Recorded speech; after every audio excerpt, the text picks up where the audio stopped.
What's going on, y'all? It's your girl, Mary B, and this is my podcast, Something's Gotta Give.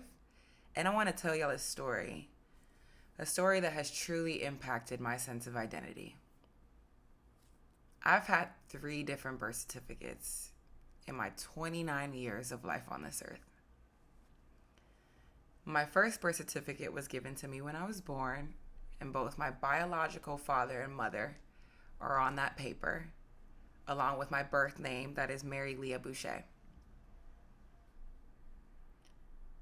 When I was in the 7th grade, and my foster mother, who was becoming my adoptive mother, had the choice of changing my name, she decided, yes, I think it'd be the greatest thing ever to change my quote unquote daughter's name in the middle of 7th grade when I'm about 13 years old.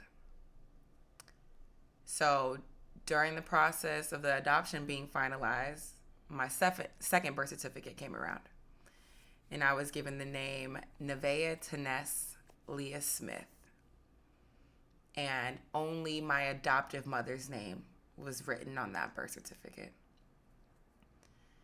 And I remember coming into my first period in 7th grade, and my teacher asking me if her records had been accurate, if my name had actually been changed. And she voiced how she found that so strange, and she never has had that experience with another student before. As if I already didn't feel so different from everybody else. Now my identity is being changed right before my eyes. I experienced a lot of brainwashing when I was with my adopted family. Everything that had created me to be who I was when I entered that family basically was wrong, because I wasn't what my adoptive mother wanted me to be. So she stripped me of any past identity that I felt close to then make me kind of like a newborn child for her. But the thing is, you can't create a newborn child at the age of 13, especially not one like me who has experienced so much life already at this point. But the adoptive system, the government essentially gives her the power to do that. So when I become Nevaeh Tenness Leah Smith, I take on a whole new identity. And I tried my best to be the daughter that she wanted me to be. I did. I tried my best. Because who I had become, anything that I believed, wasn't pure, wasn't good. That's what I was taught, you know. Her family would tell me that my father doesn't love me, and my birth mother doesn't love me, and everything that I've experienced is just wrong. It's a lie. Just being bullied for being alive, essentially, because I didn't come from her womb. You know, I was told that I'm not Brazilian, even though that's where my biological mother is from.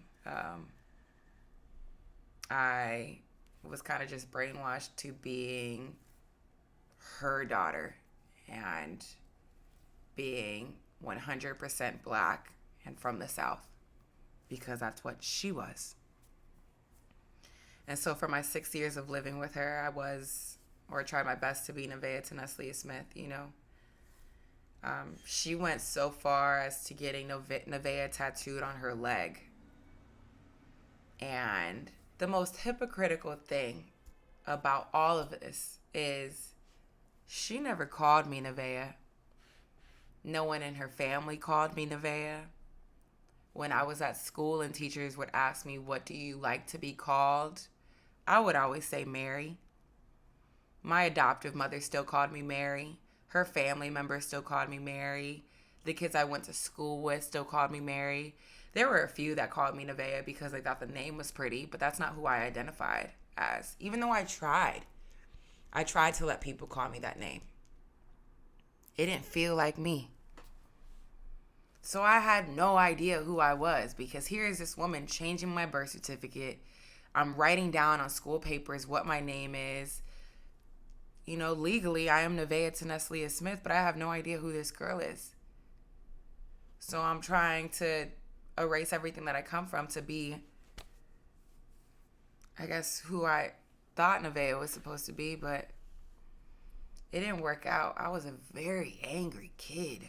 Oh my gosh, I was in trouble all the time. I was always speaking out of turn. I was like the class clown. I was living in the principal's office. I lived in lunch detention. I never kind of had the normal school experience, because every chance that I got to act out and be rebellious, I did.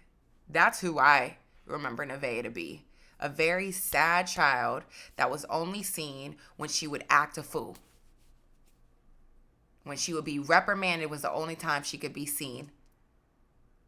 So therefore, I became ill-tempered. Because my environment was teaching me that was the only thing, the only way that my voice mattered. My adoptive mother worked 2, sometimes 3 jobs at one point in time. So I wasn't being seen at home. The only time I was being seen is when she would come home to a voicemail on our home phone about how I misbehaved that day, or I didn't go to school that day, or I got into a fight and I'm now suspended, or I have in-school suspension. Nevaeh was a hurt girl.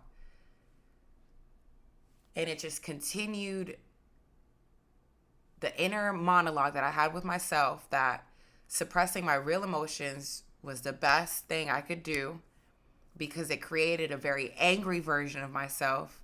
And the angry version of myself was the one that got all the attention. Her family members would make up stories or false narratives of where they thought I came from, to further separate me from my core experiences I had early on in life, so I could further identify with this character they were creating to be Nevaeh Tenneslia Smith. And that was my experience having that identity with my adoptive mother. Now, I'll never forget, my adoptive mother and her family come from Alabama. And so we would oftentimes drive, 8 hours from Northern Virginia. What is it, like 10, 12 hours actually, from Northern Virginia to Alabama. And we would spend like a week with her family down there. And it was summertime. It was about like maybe 10 of them sitting in the living room, me included, with my cousins and aunts and uncles, her and her brother, and they were all just picking on me, telling me how bad of a child I was, and I'm so ungrateful, and I'm all of these things that I just felt was a lie. I was like, why are you guys trying to make me the victim so bad when you guys are the hurt family? I'm so young and I'm the problem. I'm the youngest one in this room, and you guys are depicting me to be the problem of this whole entire family. My adoptive mother, a grown woman in her 40s, they're depicting me to be the problem of her life. As if everything that she's done in the past, I'm responsible for. As if I'm the reason why you got raped so many times, you can't have children. As if I'm the reason your last marriage failed and you had to resort to adopting a child by yourself. As if I'm the reason you're dating a man now who's an alcoholic and smokes Black and Milds throughout the entire day. As if I'm the reason your life is the way it is. But that energy, that burden was just always pushed onto me. And so this particular day, when everyone else was making me out to be the victim, my spirit was crying. It was so loud. And that's when Facebook was new. I didn't really have Facebook. And me and my cousin were close at that time. We went into the back room where there was a computer. And he had a Facebook. He was surfing the web. And I was like, do me a favor. Can you look up my biological father's name? And he did. in my biological father's profile actually did pop up, but it had been so long since I seen him, and his profile picture just didn't look like the version of my father I recognized. So I continued the search, looking up other family members under my last name. And it's funny because I never really spent any time growing up with my biological father's family, but I seen pictures of them and I have a very vivid memory. So when I came across an aunt who I recognized in photos, I just took a leap of faith. And I asked my cousin, hey, is it cool if I just send her a message asking if she's been in contact with my father?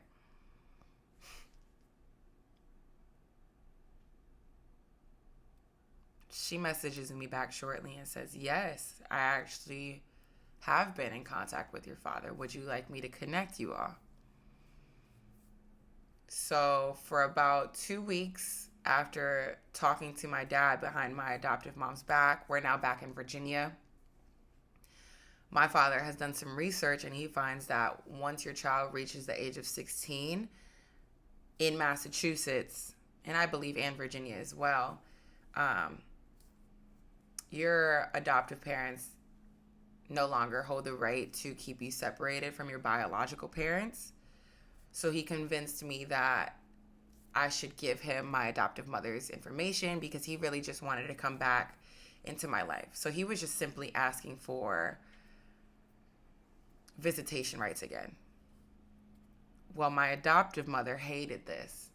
She hated that I remembered where I came from and that I was searching for a way out because the abuse I was taking on from that family was not right, and I had had enough. I had enough. So she decided to kick me out. I had to stay with my friend for the week until my dad came down to pick me up. And I remember when we were doing an exchange of me. That is so weird to hear. But my father came and picked me up from my friend's house. We went to the mall because my adoptive mother didn't want me or my parents near her home. She didn't want me to pack up my stuff. She said that she was going to do everything. So we met at the mall and we exchanged everything. And she told my father, watch, you're going to get tired of her. You're not going to be able to control her. You're going to be calling me within the month to send her back. Because who she created, Nevaeh Teneslia Smith,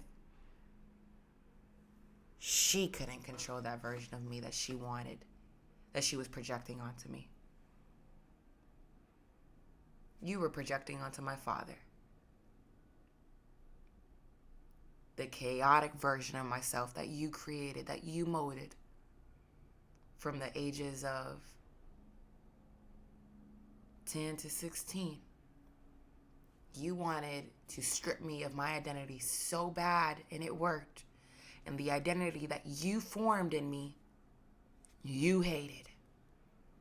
Now, is that projection? If I've ever heard of it. I get back with my father. This is the first time in my life where me and my father are living together. Even though I know who my father is, he's been in and out of the picture before. He fought for custody battles when I was in foster care. I've never lived with my father before. So yet again, I'm being introduced to essentially a new parent, a new lifestyle. And he's not with my mother no longer. He's with a woman who becomes my stepmother. And when he found out that my name had been changed, he's like, who the heck is Nevaeh Teneslia Smith? My daughter is Mary Leah Boucher. You notice how your parents claim you as their property? Your genes may have made me, yes, but at the end of the day, when I become 18 or 21 or whenever I choose to leave the nest, I am no longer your property. I am no longer your daughter. I am Mary Leah Boucher. But it took me a while to learn that because anytime I came across a parent, they were so quick to take ownership of this body that I live in. So, of course, he has to change my name again. So here we go for the third time. I believe I'm 16. So in 16 years, I've had my name changed now for the third time. We go to the court, have my name changed back. Now this birth certificate is created in Massachusetts. The first one in Las Vegas, Nevada. The second in Woodbridge, Virginia. Now the third is in Boston, Massachusetts. This birth certificate, my last and most recent birth certificate, is under the name Mary Leah Boucher. And now my biological father is back on this paper. But you know who my mother is? My stepmother. In 16 years, I've had 3 different mothers physically written on paper. And boy, were they all horrible. Boy, did they lack the leadership and the loving and the nurturing and the guidance and setting the example, all those things that you learn from your mother. But they were quick to put their identity on a piece of paper, as if a paper validates who you are as a parent. No, you were just looking for ownership. You didn't want to help Mary Leah Boucher figure out who she is. You just wanted to put a label on me. As long as I was back to the name that you gave me at birth, as long as you have a mother on your birth certificate, that's all that matters, right? Did you ask me? Did anybody ever sit down and ask me what I thought? So in 16 years, the repeated core belief of my thoughts not being a thing, not being important, my opinion not holding any value, my sense of identity is forgotten. Just as long as I have an owner, I have someone to report to, I have someone to follow or someone to listen to. Well, what happens when I get to be an adult and I have to pay my own bills and I got to figure out life myself because my parents aren't really being parents? None of them. I'm lost. And I'm an impasse, so I'm becoming everyone that I come across. Especially with how heavy I used to drink. I truly believe when you're very spiritual, liquor is called spirits for a reason. You're opening your vessel for things to come into you. I'm young. I'm living with roommates. I don't know if I want to be this roommate today or that roommate the other day. I'm hanging out with my best friends every day. I don't know which one I want to be today. I'm going to school with tons of people around me. Oh, that style looks good on you. Maybe it'll look good on me. That hairstyle looks good on you. Maybe it'll look good on me. I like your nails. Maybe those nails will look good on me. You like that kind of food? Oh, I never tried it. Maybe I'll like it. Convincing myself that what other people were doing, well, I don't know who I am. Or maybe I was taught to get as far away from myself as I could. So I became everything that I wasn't. I engaged in behaviors that were not true to my core. I participated in conversations. I got a filthy mouth at cussing. I just continued the monologue that was introduced to me at a very early age, that whoever you think you are, Mary, isn't important. Let me take control over you. That's why I've always found financial security at a job instead of pursuing art, pursuing this gift of the gab that I have, being honest, telling my story, because I was told my story doesn't matter. Your story doesn't matter, Mary. You know what matters? What I think of you, what people's projections are of me. And it worked. It worked for so long until my core self had been run to the ground. I felt like I had been killed inside. So I got put in a period of isolation. Mary, what's wrong? You know what's wrong? I don't even know who I am. I don't even know who I am. No more. No more.